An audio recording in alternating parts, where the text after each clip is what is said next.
High BP అనేది నేడు జీవనశైలి జబ్బులా మారిపోయింది. ఒక వయసు దాటిన తర్వాత తప్పనిసరిగా అధిక రక్తపోటుతో సహజీవనం చేయాల్సి వస్తుంది. ప్రతి కుటుంబంలోనూ కనీసం ఒక్కరైనా హై బీపీతో బాధపడుతున్నారనేది చేదు వాస్తవం. గుండె జబ్బులు, కిడ్నీ వ్యాధులు, పక్షవాతం మొదలైన ప్రాణాంతక విపత్తులన్నీ ప్రత్యక్షంగానో పరోక్షంగానో రక్తపోటుతో ముడిపడినవే. ఈ నేపథ్యంలో మన ఆరోగ్యానికి గొడ్డలి పెట్టిలా పరిణమిస్తున్న హై బీపీని అదుపులో ఉంచే మందులపై మనకు ఎలాంటి అవగాహన అవసరమో, వాటి వాడకం విషయంలో ఎలాంటి జాగ్రత్తలు తీసుకోవాలో డాక్టర్ని అడిగి ఇప్పుడు తెలుసుకుందాం.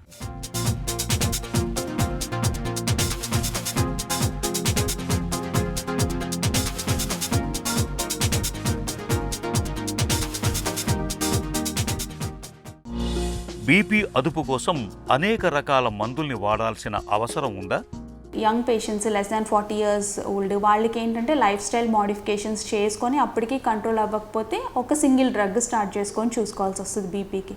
అలా కాకుండా ఏమైనా ప్రీ ఎగ్జిస్టింగ్గా కోమార్బిడ్ కండిషన్స్ ఉండడం, అంటే వాళ్ళకి ఆల్రెడీ ఇప్పుడు ఆ పేషెంట్కి ఫస్ట్ టైం బీపీ ఉందని డిటెక్ట్ అయినప్పుడు వాళ్ళకి ప్రీ ఎగ్జిస్టింగ్గా ఏమైనా హార్ట్ ప్రాబ్లమ్స్ ఉండడం, అంటే ఇంతకుముందు ఏమైనా హార్ట్ అటాక్ లాంటివి రావడం కానీ, ఆరల్స్ ఏమైనా వాల్వ్ డిఫార్మిటీస్ కానీ, ఆరల్స్ ఏమైనా వాల్ ప్రాబ్లమ్స్ ఉండడం, ఇలాంటి హార్ట్ ఫెయిల్యూర్ ఉండటం, సో ఇలాంటి కండిషన్స్ ఉన్నప్పుడు కానీ, ఆరల్స్ కిడ్నీ ప్రాబ్లమ్స్ ఏమైనా ఉన్నప్పుడు కానీ, ఆరల్స్ షుగర్, సో ఇలా కో ఎగ్జిస్టింగ్ కండిషన్స్ ఉన్న వాళ్ళకి మాత్రం బ్లడ్ ప్రెషర్ 140/90 ఉన్నా వాళ్ళకి లైఫ్ స్టైల్ మోడిఫికేషన్స్ చెప్పినా కూడా మెడికేషన్స్ అనేవి వాళ్ళలో కంపల్సరీ స్టార్ట్ చేస్తాం. హై బీపీ అదుపు కోసం సాధారణంగా ఏ రకాల మందుల్ని వాడాలి? చాలా గ్రూప్స్ ఉంటాయి బ్లడ్ ప్రెషర్ డ్రగ్స్లో, బట్ కామన్గా అయితే ఫస్ట్ లైన్ డ్రగ్స్ కింద ఏసీ ఇన్హిబిటర్స్ కానీ, ఏఆర్బీస్ యాంజియోటెన్సిన్ రిసెప్టర్ బ్లాకర్స్ అంటాం, సో ఆ డ్రగ్స్ కానీ, ఆరల్స్ కాల్షియం ఛానల్ బ్లాకర్స్ కానీ, డయూరిటిక్స్ అంటే నీరు టాబ్లెట్స్ అంటాం, సో ఈ రకాల డ్రగ్స్లో కామన్గా స్టార్ట్ చేస్తాం. ఫస్ట్ మోనోథెరపీ అంటే ఒక డ్రగ్ స్టార్ట్ చేయడం. అలా కాకుండా కొంతమందికి ప్రీ ఎగ్జిస్టింగ్గా కోమార్బిడ్ కండిషన్స్ ఉంటాయి, అంటే లైక్ ఇప్పుడు షుగర్ పేషెంట్స్ ఉన్నారు, వాళ్ళకి కిడ్నీస్ లైట్గా ఎఫెక్ట్ అవుతున్నాయి. షుగర్ పేషెంట్స్లో కామన్గా కిడ్నీలు ఎఫెక్ట్ అయ్యి వాళ్ళ కిడ్నీలోంచి అంటే యూరిన్ నుంచి ప్రోటీన్ అది బయటికి వెళ్ళిపోతుంది, ఆల్బుమినూరియా ఉంటుంది. సో ఇలాంటి కండిషన్స్లో కామన్గా ఏసీ ఇన్హిబిటర్స్ కానీ, యాంజియోటెన్సిన్ రిసెప్టర్ బ్లాకర్స్ కానీ ప్రిస్క్రైబ్ చేస్తాం. సో ఎందుకంటే అవి ప్రోటీన్ లాస్ని ప్రివెంట్ చేస్తాయి కాబట్టి. సో అలా స్పెసిఫిక్గా ఏదైనా కండిషన్ ఉంది అనుకున్నప్పుడు వాళ్ళకి ఏ డ్రగ్స్ అయితే సూటబుల్, వాళ్ళకి ఏ డ్రగ్స్ అయితే కాంప్లికేషన్స్ రాకుండా ఉంటాయి, వాళ్ళ కాంప్లికేషన్స్ రాకుండా ప్రివెంట్ చేస్తాయి అనుకునే మెడిసిన్ స్టార్ట్ చేసుకోవాల్సి వస్తుంది. అలాగే స్పెసిఫిక్గా హార్ట్ ఫెయిల్యూర్, ఏదైనా హార్ట్ కండిషన్స్ ప్రాబ్లమ్స్ కానీ, హార్ట్ ఫెయిల్యూర్ కానీ ఉన్న వాళ్ళకైతే కామన్గా ఏసీ ఇన్హిబిటర్స్, బీటా బ్లాకర్స్, అలాగే నెక్స్ట్ సాక్యుబిట్రల్ వాల్సార్టాన్ అంటాం, సో ఈ రకమైన డ్రగ్స్ వాళ్ళలో స్టార్ట్ చేసుకుంటాం. బీపీ అదుపులోకి వచ్చాక మందుల్ని మానేయొచ్చా? వన్స్ ఏంటంటే మనకి బీపీ కంట్రోల్ అయింది, అబ్రప్ట్గా స్టాప్ చేసేయచ్చు అని మాత్రం ఎట్టి పరిస్థితుల్లో అనుకోవద్దు. సడన్గా బీపీ స్టాప్ చేస్తే ఏమవుతుందంటే రీబౌండ్ హైపర్ టెన్షన్, అంటే ఒక్కసారిగా బీపీ మెడిసిన్స్ స్టాప్ చేయగానే సడన్గా బ్లడ్ ప్రెషర్ షూట్ అయిపోద్ది. షూట్ అయినప్పుడు కొంతమందికి ఏంటంటే ఇంకా సివియర్గా ఎక్కువ అవ్వచ్చు, అంటే వాళ్ళు హైపర్టెన్సివ్ క్రైసిస్లోకి, హైపర్టెన్సివ్ ఎమర్జెన్సీలోకి ల్యాండ్ అవ్వచ్చు. అంటే వాళ్ళ బ్లడ్ ప్రెషర్ సడన్గా ఒక్కసారిగా ఆపంగానే హయ్యర్ సైడ్ అంటే greater than 180/120 వెళ్తాం. సో అలాంటి సిచ్యుయేషన్లో హైపర్టెన్సివ్ ఎమర్జెన్సీ అంటాం. అందులో టార్గెట్ ఆర్గాన్ డ్యామేజ్, కనుపాపలు అవి ఎఫెక్ట్ అవ్వడం, బ్రెయిన్ అది ఎఫెక్ట్ అవ్వడం, నెక్స్ట్ హార్ట్ కూడా ఎఫెక్ట్ అయ్యి బాగా చెస్ట్ పెయిన్ అది రావటము, గుండె దడగా అనిపించటము, ఆయాసంగా అనిపించటం, సో పల్మనరీ ఎడిమా అంటే హార్ట్ ఎఫెక్ట్ అవ్వడం వల్ల ఊపిరితిత్తుల్లో నీరు అది చేరుకొని ఆయాసం అది రావడం, హార్ట్ ఫెయిల్యూర్లోకి వెళ్ళటం, సో ఇలాంటి కాంప్లికేషన్స్ ఉంటాయి. సో సడన్గా అబ్రప్ట్గా అయితే బీపీ మెడిసిన్ ఎట్టి పరిస్థితుల్లో స్టాప్ చేయకూడదు. బీపీ మందుల్ని జీవితాంతం వాడాలా? ఏజ్ పెరిగే కొందికి బ్లడ్ వెజల్స్, ఆర్టరీస్ అనేవి స్టిఫ్గా అయ్యి దానివల్ల బ్లడ్ ప్రెషర్ అనేది జనరలీ లైఫ్ లాంగ్ ఉంటుంది. సో కొన్ని ఇయర్స్ ఆర్ కొన్ని మంత్స్ వాడి స్టాప్ చేసేద్దాం అన్న థాట్ అయితే వద్దు.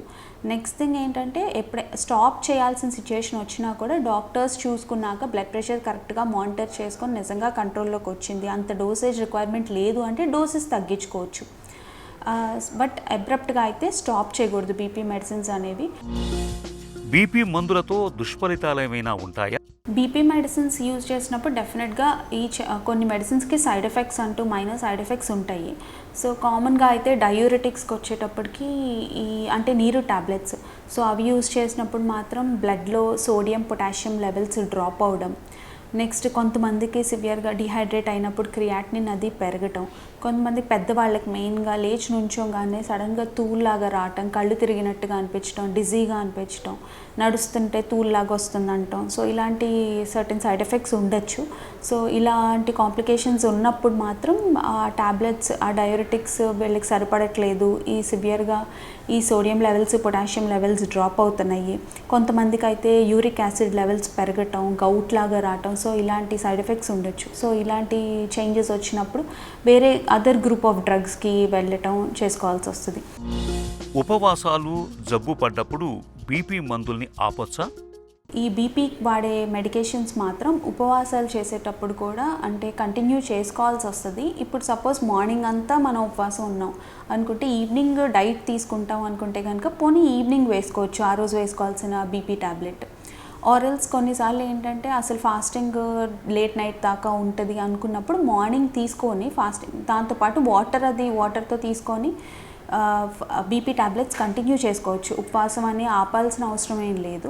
నెక్స్ట్ థింగ్ డయూరిటిక్స్ అంటే ఈ నీరు టాబ్లెట్స్ వాడే వాళ్ళు మాత్రం ఈ ఫాస్టింగ్ అప్పుడు ఉపవాసాలు ఉన్నప్పుడు ఆపేస్తే బెటర్. హెల్త్ ఇష్యూస్ వచ్చినప్పుడు అంటే కామన్గా అయితే డెంగ్యూ ఫీవర్స్, ఈ మలేరియా ఫీవర్స్, నెక్స్ట్ ఏదైనా సివియర్ ఇన్ఫెక్షన్స్, కాళ్ళు కామన్గా షుగర్ పేషెంట్స్కి అయితే కాల్లో ఇన్ఫెక్షన్స్ రావటము, సెల్యులైటిస్ రావటం, సో ఇలాంటి కాంప్లికేషన్స్ ఉన్నప్పుడు మాత్రం చాలా కేర్ఫుల్గా ఉండాలి. అప్పుడు కామన్గా అయితే ఈ డెంగ్యూ, మలేరియా ఈ ఫీవర్స్లో ఏమవుద్దంటే క్యాపిలరీ లీక్ అయ్యి బ్లడ్ ప్రెషర్ వీళ్ళకి బాగా డ్రాప్ అయిపోవడం, షాక్లోకి వెళ్ళిపోవడం, అంటే సివియర్ హైపోటెన్షన్, బ్లడ్ ప్రెషర్ బాగా పడిపోయినప్పుడు క్రిటికల్ ఆర్గాన్స్కి బ్లడ్ సప్లై అనేది బాగా పడిపోయి వీళ్ళు ఏంటంటే షాక్లోకి వెళ్ళిపోతారు అనమాట, బీపీ పడిపోద్ది. సో అలాంటి సిచ్యుయేషన్స్లో బీపీ టాబ్లెట్స్ అస్సలు యూజ్ చేయకూడదు.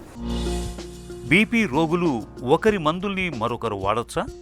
స్పెసిఫిక్గా ఒక్కొక్క పేషెంట్కి వాళ్ళకున్న కండిషన్స్ బట్టి, వాళ్ళ ఏజ్ బట్టి, వాళ్ళకున్న కోమార్బిడిటీస్ అంటే షుగర్ ఉందా, వేరే other complications, cardiac related issues ఉన్నాయా, వేరే కిడ్నీ రిలేటెడ్ ఇష్యూస్ ఉన్నాయా అని చూసుకొని ఎవరికి వాళ్ళకి స్పెసిఫిక్గా బీపీ టాబ్లెట్స్ స్టార్ట్ చేస్తాం. సో అలాంటప్పుడు ఏంటంటే ఇది ఒక్కొక్కళ్ళకి ఏంటంటే ఇప్పుడు వీళ్ళు వాడే టాబ్లెట్ ఇంకొకళ్ళు వాడినప్పుడు వాళ్ళకి ఆ డోసేజ్ కొంతమందికి ఎక్కువ అవ్వచ్చు, ఆరల్స్ ఆ డోస్ ఎక్కువైనప్పుడు ఏంటంటే బీపీ పడిపోవడం ఇలాంటి రిస్క్ ఉంటుంది. నెక్స్ట్ అలానే కొంతమందికి ఏమో ఆ బీపీ మెడికేషన్ అవతల వాళ్ళు వాడేది వేసుకుంటే వాళ్ళకి సరిపోకపోవచ్చు. సో అలాంటప్పుడు వీళ్ళ బీపీ సడన్గా షూటప్ అవ్వడం జరగచ్చు. సో ఇలాంటి కాంప్లికేషన్స్ రావచ్చు. సో ఒకళ్ళు బీపీ టాబ్లెట్ ఇంకొకళ్ళు ఎట్టి పరిస్థితుల్లో యూజ్ చేయకూడదు. మందులనేవి రెండు వైపులా పదును ఉన్న కత్తి లాంటివి. హై బీపీ మందుల్ని క్రమం తప్పకుండా వాడాలి, మధ్యలో మానేయకూడదు. మోతాదుల విషయంలో ఎప్పటికప్పుడు డాక్టర్ని సంప్రదిస్తూ ఉండాలి.